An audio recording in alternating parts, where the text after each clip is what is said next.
Good morning, boys and girls. It's Mrs. Stroud here to work with you on your grammar and phonics. Today we have 2 pages to do.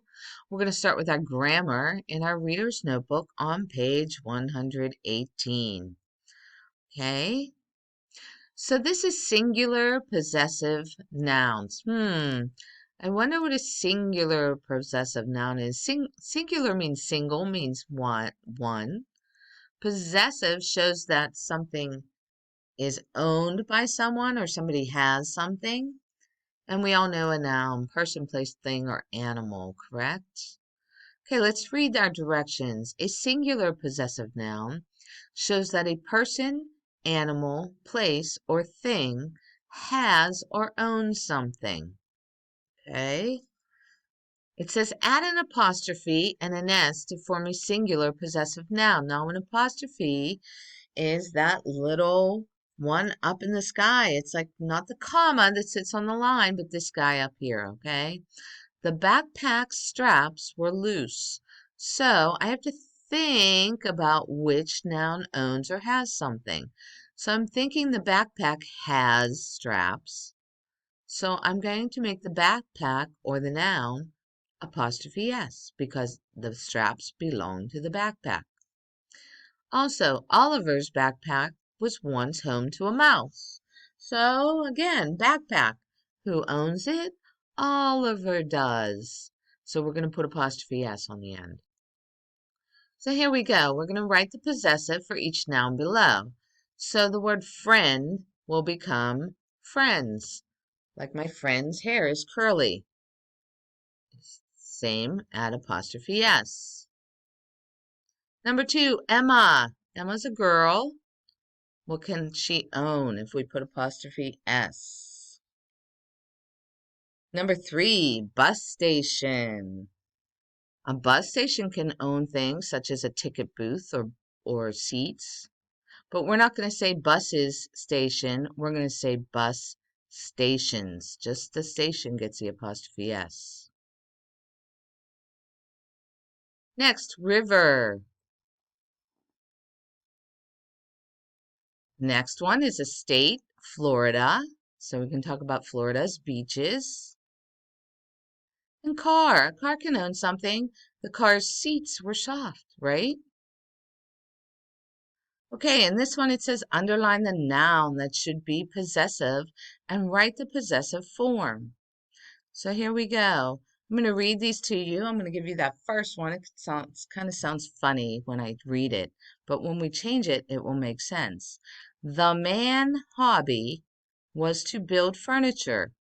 What did the man have? A hobby. So let's change that to apostrophe S, man. The man's hobby was to build furniture. So write the word man's on the line. And that's your given, right? Number 8, the workshop tools hung neatly on the wall. We're talking about tools. What has tools?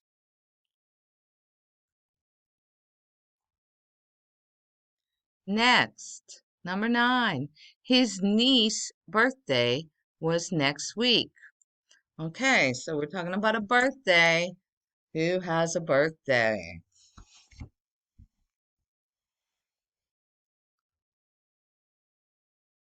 And finally, number 10, the day chores would have to wait until he completed the gift. So we're talking about chores. What has chores? Okay, very good. We're going to hop on over here to page 122. Okay, we have a cumulative review today. This is our phonics for today. So it says read each sentence and choose the missing word from the box. Write the word, then reread the complete sentence. And of course, I tell you this all the time. Make sure your sentence makes sense, right? Okay, so we've been working with suffixes this week so far. Y, FUL, LY, and ER. Okay, so let's talk about our words. First, we have salty. We all know what salty is. Potato chips are salty. Some of us like that, some of us don't so much. Juicy. What can be juicy? Maybe a piece of watermelon, right? Very juicy. Beautiful. It's full of beauty. And if we look at something like a painting, we may feel like it's beautiful, or a piece of jewelry. Next, we have finely. Finely means if something is fine, it's thin, okay? So we can say that if something is made finely, like the paper was cut so finely that it cut my finger, okay? Finely means thin in this one, not finally like the end. It's finely, okay? The next one is handful. If I have a handful of popcorn, I know I'm going to take it and eat it, right? A baker. A baker is somebody who makes cookies and cakes and breads. Maybe a pastry for breakfast, something like that. Next, a butcher. A butcher is someone who cuts up meat. Okay, so they cut up the steaks. If you go to Kroger's, Shop and Save, or a meat market, there will be all the meats cut up and in the windows in the meat department, and the butcher cuts those up, okay? Dangerous, we all know what dangerous is. It means it's not safe. Numerous has the beginning num or number, right? Numerous means many, a big number. Happily, I know how happily. Mrs. Stroud happily reads you your papers each day, okay? All right, here we go. Number 1. There are blank kinds of snacks, and there are many healthful ones to choose from. So let's take a look. We have salty, juicy, beautiful, finely, handful, baker, butcher, dangerous, numerous, and happily. So we can say there are salty kinds of snacks. We can say there are juicy kinds of snacks. We can say there are numerous kinds of snacks, and there are many healthful ones to choose from. Okay, so I always give you your first one. So today we're going to choose numerous. So that means a lot. There are many kinds of snacks, and there are many healthful ones to choose from. So that makes sense. Okay, so give you a moment to write that in. Okay, next we have number 2. A blank of raisins is a good snack. You can grab them and go. Well, I know what I'd grab my raisins with, right? Let's take a look. Salty, juicy, beautiful, finely, handful, baker, butcher, dangerous, numerous, happily.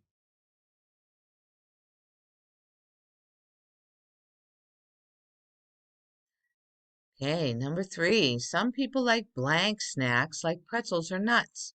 Oh, what do pretzels and nuts have in common? Let's take a look.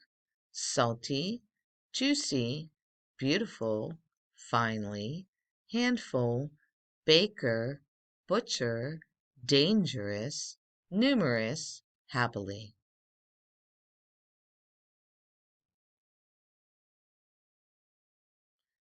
Okay, number 4. A blank can make muffins and breads. Who would make muffins and breads? Let's take a look. Salty, juicy, beautiful, finely, handful, baker, butcher, dangerous, numerous, or happily.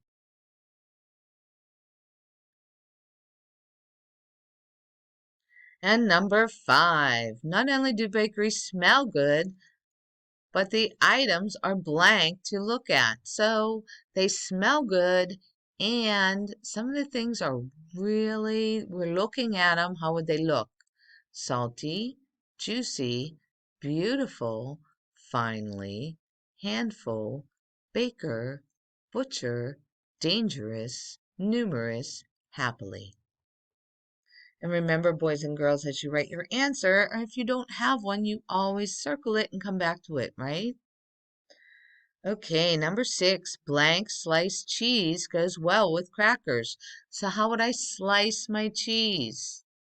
Salty, juicy, beautiful, finely, handful, baker, butcher, dangerous, numerous, happily.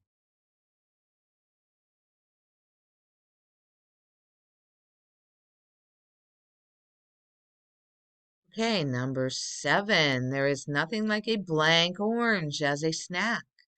You can eat it or squeeze it into a glass and drink it. Well, that's a hint right there. If you can squeeze it, it must be. Let's take a look. Salty, juicy, beautiful, finely, handful, baker, butcher, dangerous, numerous, happily.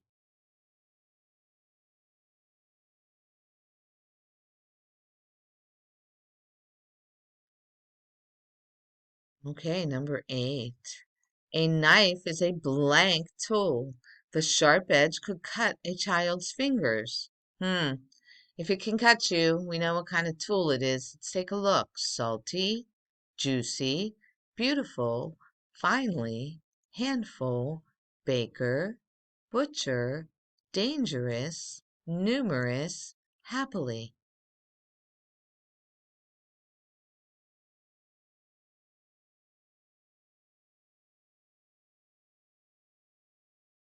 And number 9, a blank is trained in using very sharp knives to cut meat. I told you who cuts up meat, right? Let's take a look. Salty, juicy, beautiful, finely, handful, baker, butcher, dangerous, numerous, happily.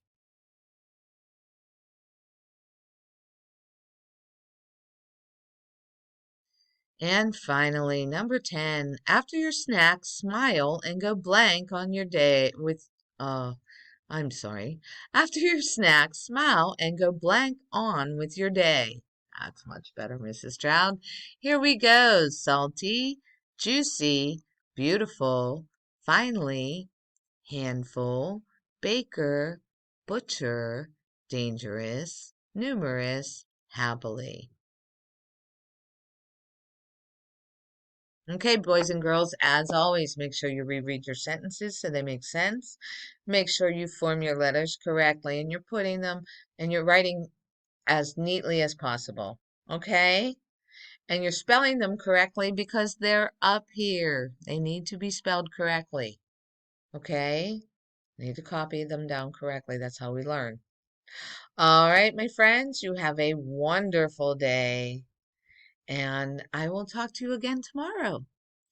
Bye.